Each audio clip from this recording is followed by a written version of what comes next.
Good morning to all of you. हम नया chapter gravitation start कर दिए थे पिछले क्लास में और हमने यूनिवर्सल लॉ ऑफ ग्रेविटेशन इस टॉपिक को पूरी तरीके से समझ लिया था, सीख लिया था। और आज हम आगे बढ़ेंगे, नए टॉपिक को जानेंगे और समझेंगे। तो आज हम पढ़ने आ रहे हैं वो है केपलर्स प्लैनेटरी लॉज। तो केपलर साहब ने जो 3 लॉज दिए थे वो तीनों लॉज को आज हम जानेंगे और समझेंगे, एक एक करके तीनों को समझेंगे। तो आइए स्टार्ट करते हैं। क्या कहता है फर्स्ट लॉ? पहले हेडिंग डालेंगे,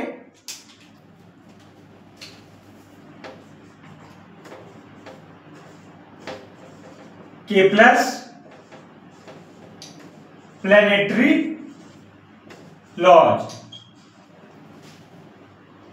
तो इसमें से पहले जानेंगे first law.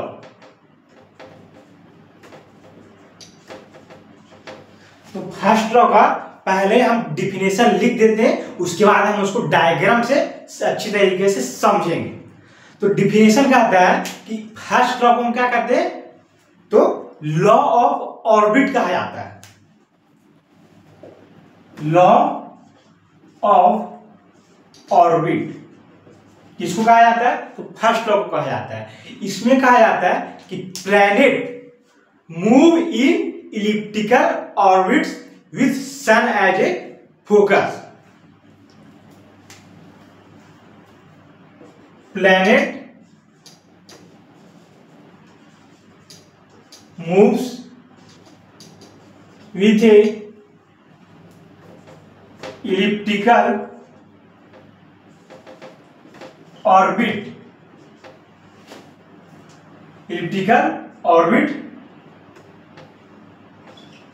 with sun as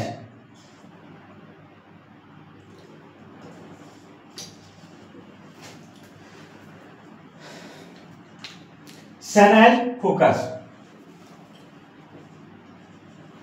तो ये फर्स्ट लॉ, यहां से अभी आपको क्लियर नहीं हुआ है कि फर्स्ट लॉ क्या है, उसको हम अभी डायग्राम से अच्छी तरीके से समझेंगे। कि फर्स्ट लॉ केपलर कहता है कि ये हो गया आपका ऑर्बिट, इसमें बताया गया है कि जो सन है उसके अराउंड में क्या करता है, प्लैनेट चक्कर लगा रहा है। Planets move with A elliptical orbit. जो प्लैनेट यहां पर है वो क्या कर रहा है, ये सन और ये प्लैनेट। तो यहां पर क्या हो रहा है कि प्लैनेट क्या हो रहा है, सन का चक्कर लगा रहा है। कैसे लगा रहा है? तो एलिप्टिकल ऑर्बिट से चक्कर लगा रहा है। इलिप्टिकल ऑर्बिट आपने मैथ्स में पढ़ा होगा कि इलिप्स किसको बोलते हैं, हाइपरबोला, पैराबोला। वही है कि इलिप्टिकल ऑर्बिट में प्लैनेट चक्कर लगा रहा है।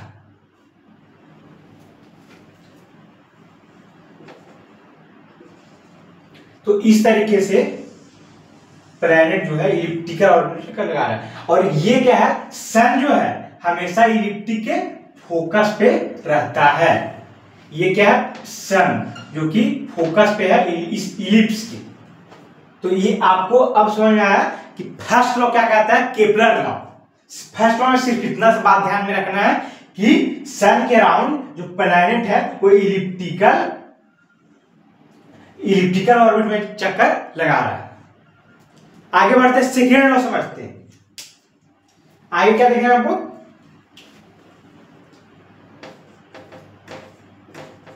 सेकेंड लॉ किसका, तो केपलर का।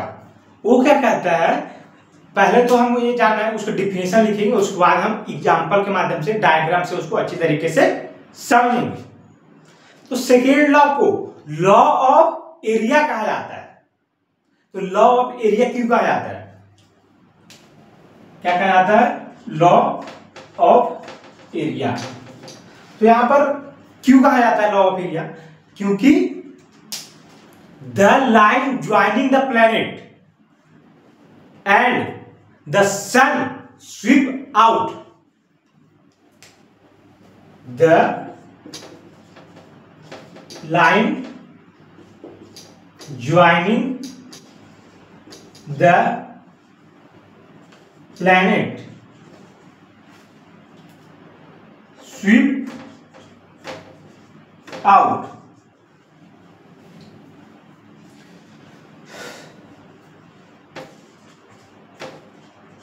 the sun sweep out।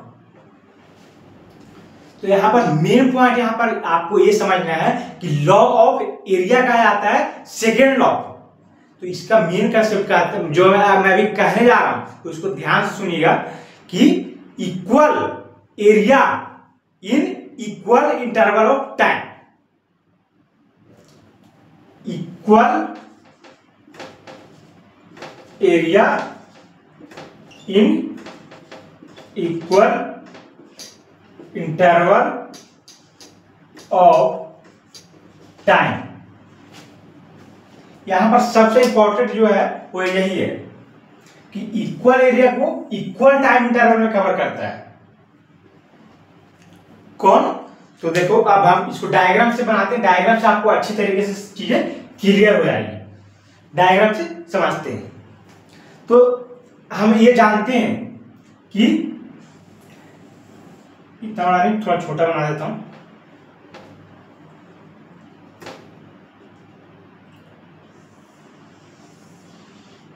ये क्या है? इलिप्स।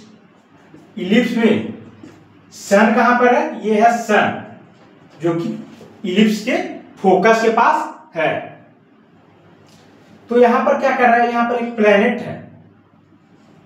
प्लेनेट क्या कर रहा है? सन के चारों चक्कर लगा रहा है इलिप्टिकल ऑर्बिट के तौर पे। तो सेकेंड लॉ क्या कहता है? सेकेंड लॉ कहता है कि जो इक्वल एरिया है, इक्वल एरिया मतलब कि जैसे कि ये हो गया ये, तो यहां पर हम इसको बोल रहे होते हैं इक्वल एरिया, ये है एरिया। तो यहां पर equal area in equal interval of time, एक और यहां पर एरिया बना देते हैं।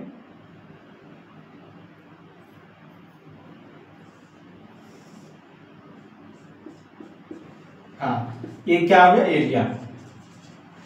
मान ले जा ये एरिया को, यहां पर प्लेनेट है, तो इस एरिया को कवर करने में 23 आवर का समय लेता है कोई प्लेनेट, और सेम एरिया यहां पर भी है। तो इस सेम एरिया को कवर करने में सेम 23 आवर का ही समय लेगा प्लेनेट इस एरिया को भी कवर करने में, यहां से यहां तक के एरिया को कवर करने में। यह कहता है सेकेंड लॉ ऑफ, और केपलर का सेकेंड लॉ। तो इस प्रकार से हमने सेकेंड लॉ समझ लिया। इसको क्या कहा जाता है? लॉ ऑफ एरिया कहा जाता है, जो कि है सेकेंड लॉ को। और फर्स्ट लॉ को क्या कहा जाता है? Law of orbit. आगे बढ़ते हैं थर्ड लॉ को समझते हैं।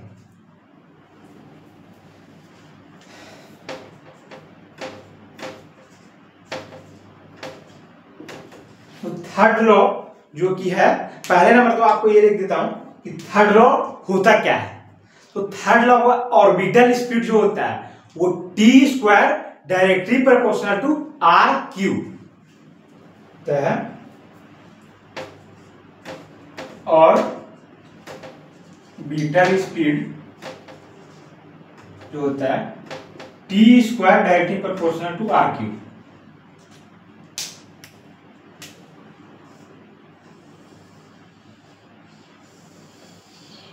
यही है थर्ड लॉ, और इसका तो केपलर का t² directly proportional to r³। इसका मतलब है कि यहां पर r क्या है और t क्या है, यहां पर जानने वाली बात है। तो इसको हम एक क्या करेंगे, पहले एक एग्जाम्पल से समझेंगे। इसका डायग्राम बना लेते हैं पहले नंबर। तो ये क्या है, इलिप्टिकल ऑर्बिट, इलिप्टिकल ऑर्बिट। ये यहां पर क्या है, फोकस पे सन, और ये हो गया प्लैनेट।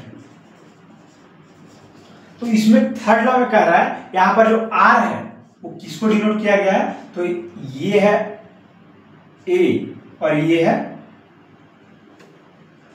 बी। तो यहां पर जो ए है एक्सिस जो है मेजर एक्सिस, माइनर एक्सिस जो है उसको हम आर बोल रहे हैं। ये पूरा जो है डिस्टेंस उसको हम बोलते हैं मेजर एक्सिस। लेकिन जब हम बात करते हैं इतना की तो इसको बोलते हैं माइनर एक्सिस।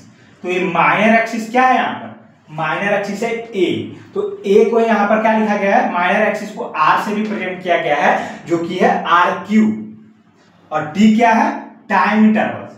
तो टाइम इंटरवल्स के स्क्वायर के डायरेक्टली प्रोपोर्शनल होता है आर क्यू के। ये है ऑर्बिट केपलर का थर्ड लॉ, इसको याद रखिएगा, T square directly proportional to R cube. मतलब कि जितना आप टाइम इंटरवल बढ़ाइएगा उतना की माइनर एक्सिस बढ़ेगा।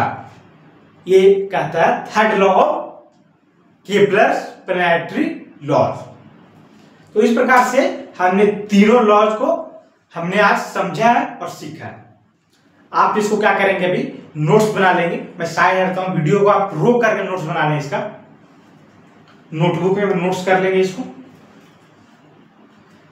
तो आगे का टॉपिक अभी इसको आप नोट्स करके रिवीजन करेंगे, और आगे का टॉपिक को हम नेक्स्ट क्लास में अच्छी तरीके से समझेंगे और सीखेंगे। तो मिलेंगे नेक्स्ट क्लास में नए टॉपिक के साथ। तब तक के लिए धन्यवाद।